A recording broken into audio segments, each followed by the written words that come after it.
से लेकर के अंदर ही रोका करो आप लोग। हाँ बोलिए।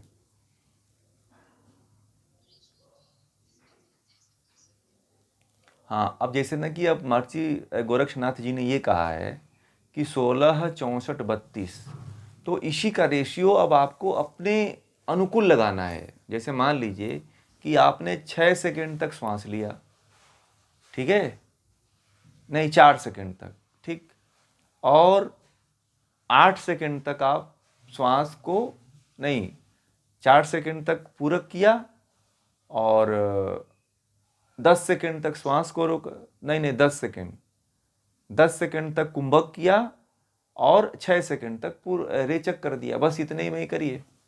4 10 6 का आपको बहुत यदि कम करना है जो 4 10 6 इसका रेशियो रखिए।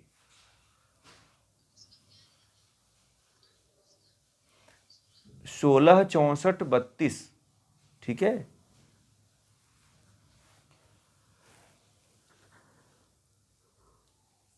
ये रेशियो अच्छा है। पहले शुरुआती दौर में कम रखिए, बहुत ज़्यादा लंबा रखते हो तो फिर आपके लिए वो नुकसान देगा।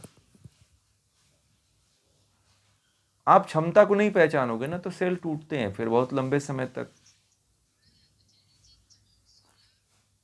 4 16 मैंने नहीं बोला, मैंने 4 16 मत करिए, 4 10 6 करिए बस।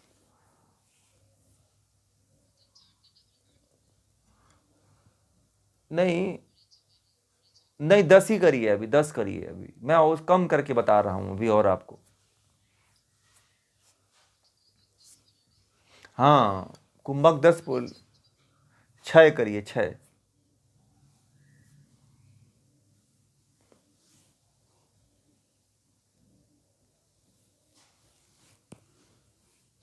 ठीक है, वो धीरे धीरे बढ़ेगा, नहीं तो तुरंत थोड़ी बढ़ेगा, उसमें टाइम लगता है। पहले अपने आप अपने क्षमता को तो पहचानिए कि मेरी क्षमता क्या है। आप अपने क्षमता को नहीं पहचानेंगे और क्षमता आपकी स्थिर नहीं हो पाएगी, तब तक आप नहीं कर पाओगे, फिर गड़बड़ करते रहोगे, फिर आगे पीछे अनियमितता बनी रहेगी, फिर समस्याएं आपको आएंगी। अब आधा घंटा तक करिए कम से कम अभ्यास, अगर करना है तो। आगे भी बढ़ा सकते हो आप, आधा घंटा तो कम मिनिमम होना चाहिए।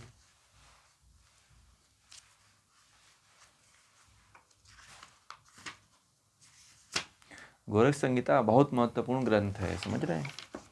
गोरख संहिता का अभ्यास आप लोग बहुत अच्छी तरह से करें।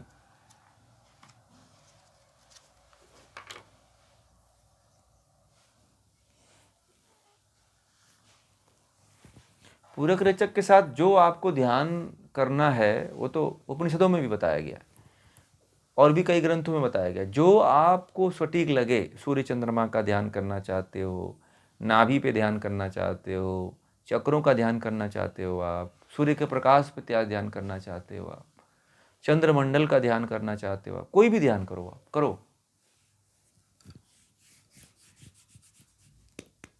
मतलब परंतु ईश्वर का होना चाहिए, ये नहीं कि कोई अंड बंड करिए, नहीं, कहीं यहाँ तो कहीं वहाँ तो कहीं ऐसे तो कहीं वैसे मत, नहीं। आप सूर्य, अगर ब्रह्म को मान करके, ब्रह्म को केंद्र में रख करके अब जो है ध्यान करिए तो ज़्यादा अच्छा रहेगा, उसमें ज़्यादा सफलता मिलती है।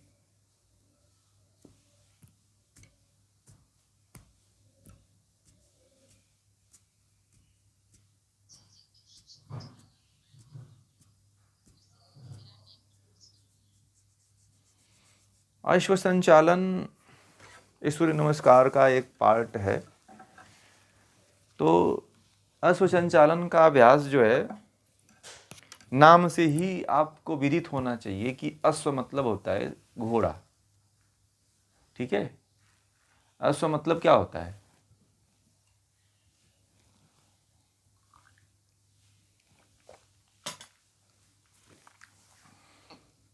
अश्व मतलब होता है घोड़ा।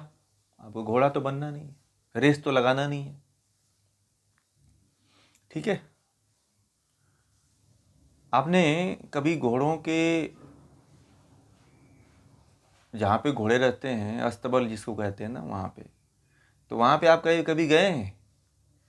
तो घोड़ों को उस तरह की क्रिया करते हुए देखी गई है, अश्व संचालन उसको कहते हैं। तो घोड़ा भी न, जैसे कुत्ता एक व्यायाम करता है, देखा होगा आप लोगों ने, ऐसे सिर को लाता है, ऊपर उठाता है, और ऐसे डेली करते हैं कुत्ते आजकल, वो मैंने देखा है, गली के कुत्ते हैं सब ऐसे ही करते हैं सब। उसी प्रकार घोड़े को भी कभी आप लोगों ने देखा भी नहीं होगा, मैंने देखा है एक बार, संयोग से मैं वहाँ गया हुआ था और वो घोड़ा अश्व संचालन कर ही रहा था। तो मैंने कहा यार ये तो मैं सुना था अश्व संचालन, मगर अपने आंखों से भी देख लिया। ठीक है, अहमदाबाद में भी जल्दी गांधीनगर में एक आश्रम है, वहाँ पे घोड़े थे 2-3, तो मैं वहाँ गया था। गांधीनगर में भी है, वहाँ पे भी देखा था मैंने।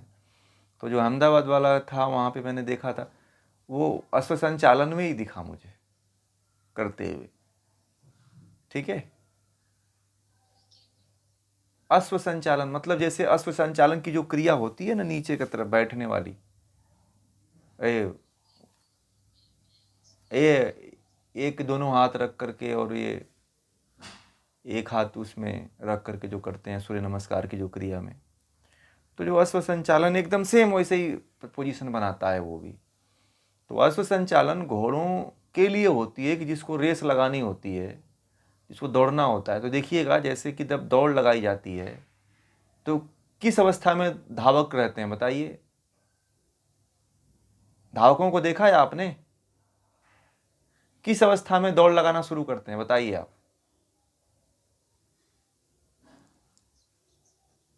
हाँ, जब आप कभी ओलंपिक हो तो देखना, जितने भी धावक होते हैं वो अश्व संचालन की अवस्था में ही खड़े होकर के दौड़ प्रारंभ करते हैं। ठीक है, इसीलिए जो है अश्व संचालन जो है घोड़ों के लिए खास तरह से कही गई है। और ये जो आप लोग जितने भी ये आसन ये आप लोग कहते हैं वो सब व्यायाम की कैटेगरी में है। ऋषियों ने मात्र 2 ही 3 आसनों को केवल आसन कहा हुआ है। किसको?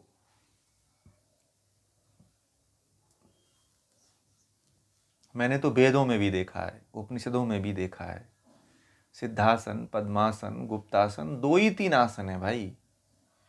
बाकी जितने भी ये क्रियाएं हैं सब व्यायाम हैं।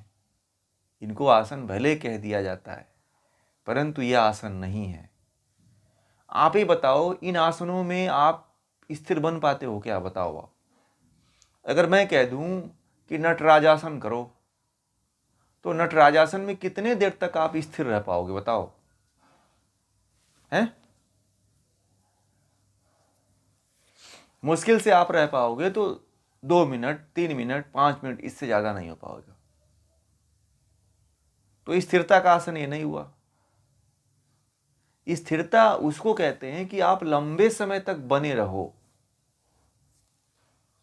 तो लंबे समय तक बने रहने के लिए ऋषियों ने, चाहे आप हठ प्रदीपिका पढ़ लो, चाहे हठ योग के इतने ग्रंथ पढ़े हो, उन सभी ग्रंथों में एक ही बात आती है, पद्मासन या सिद्धासन या स्वस्तिकासन।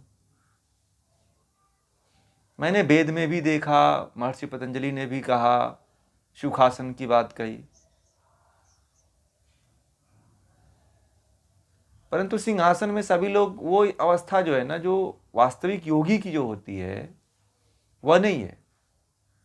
देखिए जितने हमारे देवी देवता हैं आप उनको देखिएगा, वो 2-3 आसनों में ही मिलते हैं। जो मूल आसन कहे जाते हैं ना, आप लोगों को की कन्फ्यूजन होगा, चाहे आप लोग इसको समझने में थोड़ी सी हिचकोगे कि ये क्या बता रहे हैं, परंतु मैं आपको बता दूं कि जितना अब तक जितने भी योगी हैं मात्र 2 ही 3 आसन में हुए हैं। मैं बहुत से योगियों के बारे में देखता रहता हूँ, ढूंढता रहता हूँ, वैसा कभी नहीं मिलता है, केवल एक ही 2 आसन में मिलता है। मैंने वेदों में भी छाना है परंतु वहाँ पे भी कहीं इस तरह का नहीं आता है। चाहे यदि इस तरह का होता तो आधुनिक समय में भी जितने योगी होते उस अवस्था में योग करते या सिद्धियां प्राप्त करते, और जो सिद्धियां मिलती हैं वह भी केवल सिद्धासन पद्मासन में ही मिलती हैं। हाँ, कुछ समय तक जिन आसनों की बात कही जाती है उन आसनों को कर सकते हो कुछ समय के लिए, परंतु परमानेंट जो आसन होते हैं सिद्धासन पद्मासन ही होते हैं, बाकी और कोई नहीं होता है। बुद्ध से लेकर के, महावीर से लेकर के अन्य जितने भी योगी हुए हैं, उन सभी योगियों ने किन आसनों को प्राथमिकता दिया है? सिद्धासन और पद्मासन को दिया है।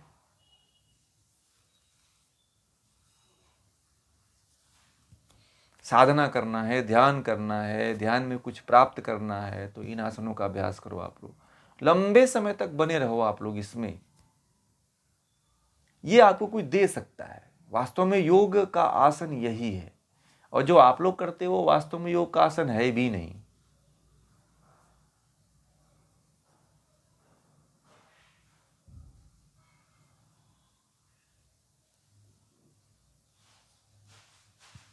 ठीक है ना? इसलिए अश्व संचालन जो है स्त्रियों के लिए नहीं करना चाहिए, स्त्रियों को नहीं करना चाहिए अश्व संचालन। स्त्रियों का शरीर उस तरह की बनावट में नहीं है, कार्य कर सकती हैं, परंतु उनके शरीर में, उनके अंग प्रत्यंग में वैसी उनका स्ट्रक्चर, उनका वैसा ढांचा नहीं है।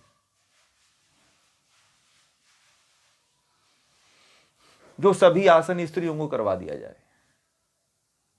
ठीक है? उनको, स्त्रियों को बहुत कार्य रहते हैं। 40 से 45 साल तक तो उनके रजो वृत्ति में ही होती हैं वो।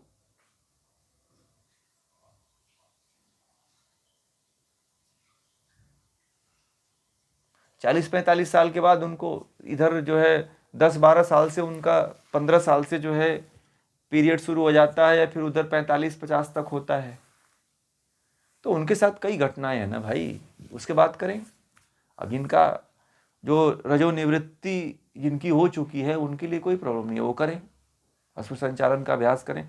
परंतु कमर की समस्या फिर भी उनको आती है, क्योंकि स्ट्रक्चर तो उनका वही है ना, कमर दर्द, हिप्स आदि, मोटापा आदि तो उनको फिर भी आता है। पुरुष में भी मैंने देखा है, पुरुषों का, एक लोग आए थे, पता है, एक लोग अभी हमारे महोत्सव में, अपने महोत्सव में आए थे। वो सूर्य नमस्कार ऐसे ही करते हैं, और उनके अंदर मांस का ग्रोथिंग होता है और फिर खत्म हो जाता है।